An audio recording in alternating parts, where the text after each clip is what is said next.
Core banking సిస్టంలో ముటేషను లేకపోతే ఇమీడియట్గా అవుతుంది. దీన్ని మొత్తం కూడా అంతా ట్రాన్స్పరెన్సీగా చేస్తామని చెప్పి 2020లో ఆర్ఓఆర్ చట్టానికి సవరణ తీసుకొచ్చి ధరణిని తీసుకొచ్చారు. ఆ చట్టమే ధరణి చట్టం అనేది ప్రజలకు పోయింది.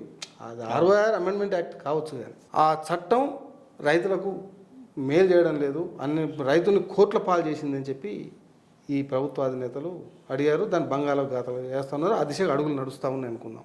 ఈ 2020 చట్టానికి, ధరణి చట్టానికి ఇప్పుడు ప్రజల కోసం పబ్లిక్ డొమైన్లో పెట్టినటువంటి ముసాయిదా చట్టానికి ఉన్నటువంటి తేడాలు ఏమిటి? చాలా ఒకటి రెండు కాదు. మీరు 2020 చట్టం తీసుకుంటే మీరే అన్నారు ఒక మాట, భూములకి కోర్ బ్యాంకింగ్ విధానం తీసుకొస్తున్నామని వచ్చిన చట్టం 2020 చట్టం. భారతదేశంలో ఎక్కడ కూడా భూములకి కోర్ బ్యాంకింగ్ విధానం గురించి రాలేదు. భూమి వేరు, డబ్బు వేరు.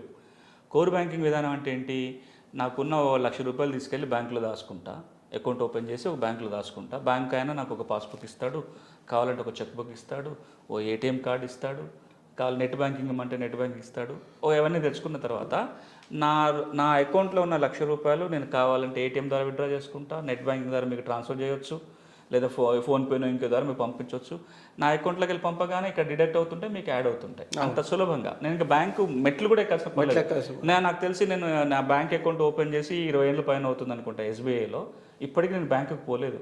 బ్యాంక్ అకౌంట్ ఓపెన్ చేసినప్పుడు తప్ప ఇప్పటిదాకా పోలేదు. ఎందుకు అవసరం పడుతుంది? ఏటీఎం కార్డు ఉంది, చెక్ బుక్లు ఉన్నాయి, ఆన్లైన్ బ్యాంకింగ్ ఉంది, ఫోన్ ఇప్పుడైతే ఇంకా చాలా. ఇప్పుడైతే నేను కార్డు కూడా వాడటం మానేసా. ఏటీఎం కార్డు కూడా లేదు. అన్నిగో నా పర్సు కూడా తీసుకెళ్ళటం మానేసా. నా ఫోనే పర్సు. ఇందులోకి వెళ్ళి అన్ని దీంతో అన్ని చేస్తున్నాం. భూమి కూడా అట్లా చేయాలని ఆలోచన. ఈ ఫోన్లోనే మన భూమి ఎంత ఉందో చూసుకోవాలి, ఏమైనా మార్పులు జరుగుతున్నా ఇందులోనే చూసుకోవాలి. ఏమైనా అమ్మకాలు కొనుగోలు చేయాలంటే ఆ కార్యాలయానికి పోయి, ఈ సేవా సెంటర్కో తహసీల్దార్ ఆఫీస్కో పోయి నా తంబు పెట్టి బయోమెట్రిక్ ఇచ్చేస్తే మారిపోవాలి అనే వ్యవస్థ తీసుకురావాలని ప్రయత్నం చేశారు. వినటానికి చాలా బాగుంటుంది, మంచిదే కదా. ప్రతి భూ యజమాని అదే కోరుకుంటాడు కదా. నాకు భూమి రాగానే వెంటనే నా ఖాతాలోకి వచ్చేయాలి, నేను ఎవడికో అమ్మితేనో దానం ఇస్తే నాకు పంచుకుంటే అది వేరే అకౌంట్కి వెంటనే పోవాలి. కానీ మనం మర్చిపోయిన అంశం ఏంటంటే, కోర్ బ్యాంకింగ్ వ్యవస్థ లాగా భూమికి పనిచేయాలంటే ప్రతి భూమి కమతం యొక్క వివరాలు సక్రమంగా రికార్డులో నమోదై ఉండాలి. ఆ భూమి యొక్క గుర్తింపు కూడా స్పష్టంగా ఉండాలి. అంటే జియో ట్యాగింగ్ జరగాల. లాంగిట్యూడ్, లాటిట్యూడ్లతోటి భూముల సర్వే జరిగి ప్రతి ఇంచు భూమికి అక్యురేట్ రికార్డు ఉండి, ఆ భూమి ఎవరిదో చెప్పే రికార్డు కూడా సరిగ్గా కరెక్ట్గా ఉన్నప్పుడు అప్పుడు మనం ఈ ఆలోచన చేయొచ్చు. మరి తెలంగాణలో ఆ స్థాయిలో మనం ఉన్నామా? అసలు మనకు సర్వే మ్యాప్లే లేవు. మన రెవెన్యూ మ్యాప్లు చూస్తే 20-25% గ్రామాలకి గ్రామ నక్షాలు లేవు, టీపన్లు సరిగా లేవు. ఉన్న టీపన్లు కూడా కట్టెలు పెట్టో గొలుసులు పెట్టి కొలిసిన టీపన్లు. మీరు ఆ మ్యాప్ని పట్టుకొని ఫీల్డ్లో కొలవాలంటే సర్వేర్ ఒకటి చెప్తాడు, నాలాంటి సామాన్యుడు పోతే ఇంకోటి చెప్తాడు, ఇంకొక పెద్ద సర్వేర్ వస్తే సార్ ఇది కాదు సార్ ఇటుపక్క జరిగిందంటాడు. ఇప్పుడు ఆ జియో ట్యాగింగ్ లేదు. మరి ఇట్లాంటి సమయంలో మీరు కోర్ బ్యాంకింగ్ వ్యవస్థని భూమికి ఎట్లా తేయగలరు? అక్కడే ఒక ప్రాథమికమైన పొరపాటు జరిగింది. ఇక రెండో పొరపాటు, మీరు సరే మంచో చెడో ఈ వివరాలన్నిటిని రికార్డులకు తీసుకొచ్చారు. రికార్డులో తప్పులు ఉంటే సవరించుకునే అవకాశం ఇవ్వాలి కదా. ధరణి అనే ఒక సాఫ్ట్వేర్ పెట్టి ఏం జరిగినా ఈ ధరణి ద్వారా జరగాలి, అమ్మటం కొనుగోలు దీని ద్వారానే జరగాలి, బ్యాంకు లోన్లు దాంట్లోనే ఇవ్వాలి, ఎవరైనా చూసుకోవాలంటే అదే చూసుకోవాలి. ఇవి బాగానే చెప్పారు ఇంతవరకు. కానీ ఇందులో తప్పులుంటే ఎవరు సవరించాలి?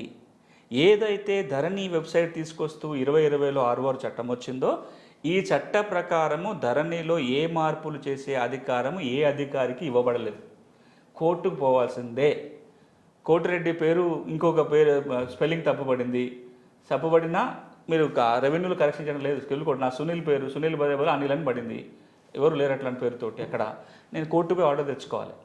మరి రెవెన్యూ అధికారులు తయారు చేసే రికార్డుల్లో సవరణకు అవకాశం లేని ఏకైక చట్టం దేశంలో ఏదైనా ఉంది అంటే తెలంగాణ ఆర్ఓఆర్ చట్టం 2020లో వచ్చిన చట్టం. అంటే వాళ్ళు కొన్ని మాడ్యూల్స్ పెట్టి పరిష్కారం చెప్పారు. అది ఈ ప్రక్రియకి వస్తా. అసలు ఏ చట్టం కింద కలెక్టర్లు కానీ ఇతర అధికారులు ధరణిని సవరణ చేస్తున్నారు?